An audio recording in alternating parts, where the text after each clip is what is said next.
Hello बच्चों, कैसे हो आप लोग। आशा है सब स्वस्थ हैं, कुशल मंगल हैं और अच्छे से पढ़ाई भी कर रहे हो। तो देखिए, अब है हमारी worksheet number 31। Recite the rhyme with the help of your teacher.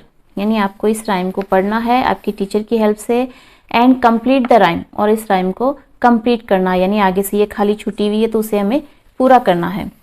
Walking to the jungle, what do you see. जंगल में जाते हुए आपने क्या देखा। I see a lion roaring at me. मैंने एक शेर को देखा जो मुझ पर दहाड़ रहा था। यानी रोरिंग यानी दहाड़ना। Walking to the jungle, what do you see. जंगल में जाते हुए आपने क्या देखा। I see a monkey chasing after me.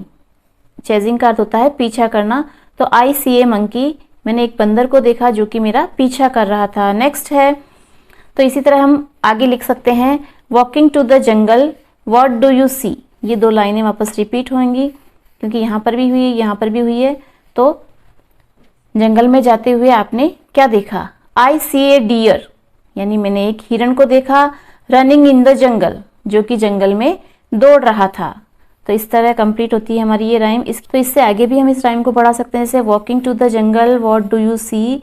I see a bear jumping in the jungle, यानी वो जंप कर रहा था। तो इस तरह से हम इसको और भी आगे बढ़ा सकते हैं। Ask your friend about what other animals are found in the jungle and write their responses here.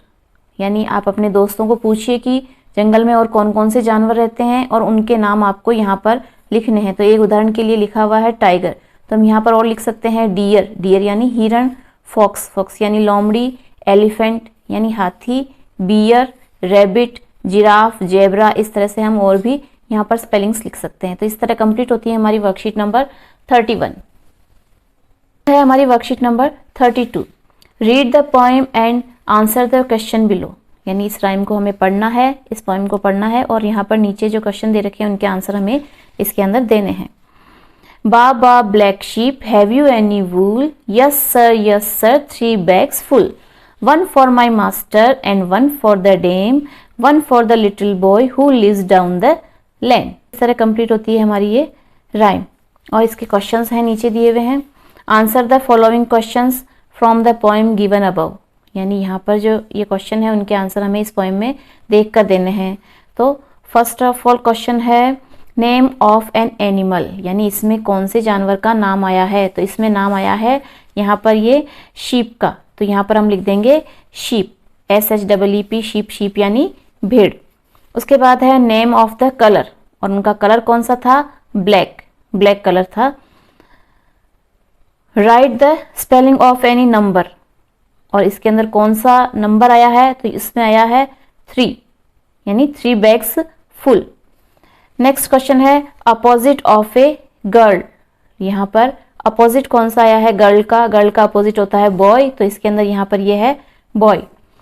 उसके बाद लास्ट क्वेश्चन है right A question from the poem. यानी इस राइम के अंदर कौन सा क्वेश्चन आया है, तो इसके अंदर क्वेश्चन आया था हैव यू एनी वूल, यानी क्या तुम्हारे पास वूल, वूल यानी ऊन है। यह क्वेश्चन इसके अंदर यहाँ पर आया था। तो इस तरह कंप्लीट होती है हमारी वर्कशीट नंबर 32 भी। चलिए अब स्टार्ट करते हैं हमारी worksheet 33। Right these sentences using capital letters and full stop. यानी यहाँ पर जो ये सेंटेंस दे रखे हैं उन्हें हमें कैपिटल लेटर से स्टार्ट करना, यानी कहाँ पर कैपिटल लेटर आएगा और कहाँ पर फुल स्टॉप हमें लगाना है। तो देखो फर्स्ट सेंटेंस है I am a boy, I am a boy. तो इसको हमें फर्स्ट में, क्योंकि ये सेंटेंस का फर्स्ट लेटर है तो वो आई है, तो ये कैपिटल लेटर में ही आएगा। तो आई एम ए बॉय, तो इसको आई को कैपिटल में लिख देंगे और यहाँ पर लास्ट में फुल स्टॉप लग जाएगा। नेक्स्ट है आई एम ए गर्ल, तो इसमें भी आई कैपिटल में आ जाएगा और गर्ल के बाद में फुल स्टॉप आ जाएगा। उसके बाद है माई नेम इज अमर, तो देखिए यहाँ पर माई का एम कैपिटल आएगा। इसी तरह जो नाम होता है उसका फर्स्ट लेटर भी कैपिटल होता है, तो यहाँ पर हम ए को भी कैपिटल में कर देंगे।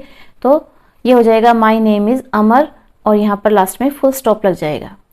उसके बाद है माई नेम इज उषा, यानी किसी भी व्यक्ति का नाम अगर है तो उसे हमें कैपिटल से स्टार्ट करना होगा। तो माई, तो ये सेंटेंस का फर्स्ट वर्ड है, फर्स्ट लेटर है, तो ये एम कैपिटल होगा और उषा का यू भी कैपिटल होगा। लास्ट में हम यहाँ पर फुल स्टॉप लगा देंगे। इसी तरह इंडिया इज आवर कंट्री, तो यहाँ पर इंडिया का आई कैपिटल हो जाएगा और लास्ट में फुल स्टॉप आ जाएगा।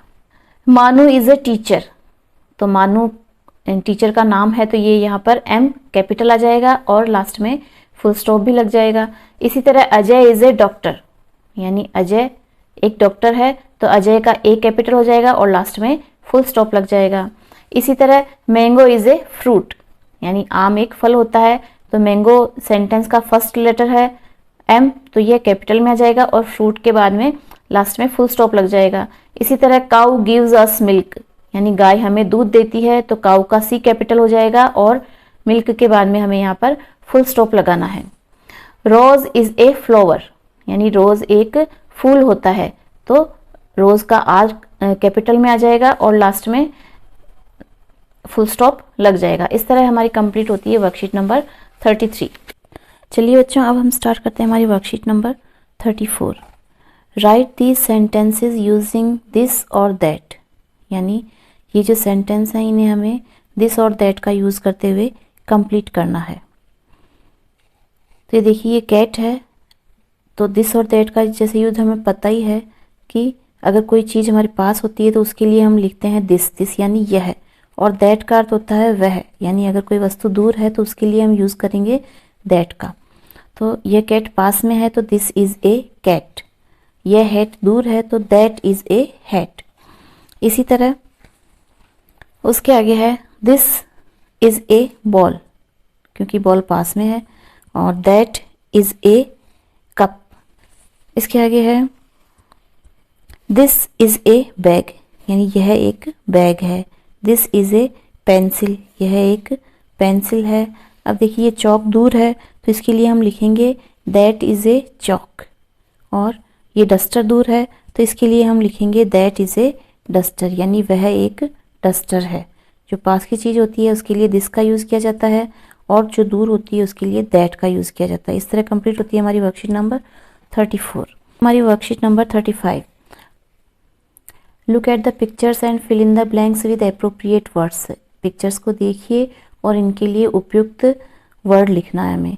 तो यहाँ पर ये एनिमल है, यहाँ पर बिग है या स्मॉल है, तो यह बिग है क्योंकि बड़ा है तो हम यहाँ पर लिखेंगे बिग एनिमल। इसी तरह ये है क्रो, तो ये रेड है या ब्लैक है, तो हमें इसके अंदर लिखना होगा ब्लैक क्योंकि यह काला है। इसके बाद नेक्स्ट है स्टोन, स्टोन यानी पत्थर, तो ये पत्थर लाइट है या हैवी है, लाइट यानी हल्का या भारी, तो इसमें हम लिखेंगे हैवी। उसके बाद है रोड, ये रोड देखिए ये रफ है या प्लेन है, रफ यानी खुरदरा और प्लेन यानी सपाट, तो यह रोड सपाट है, यह प्लेन रोड है। इसी तरह बॉल, तो ये स्क्वायर है या राउंड है, तो यहाँ पर हम लिखेंगे राउंड बॉल। तो इस तरह कंप्लीट होती है हमारी वर्कशीट नंबर 35।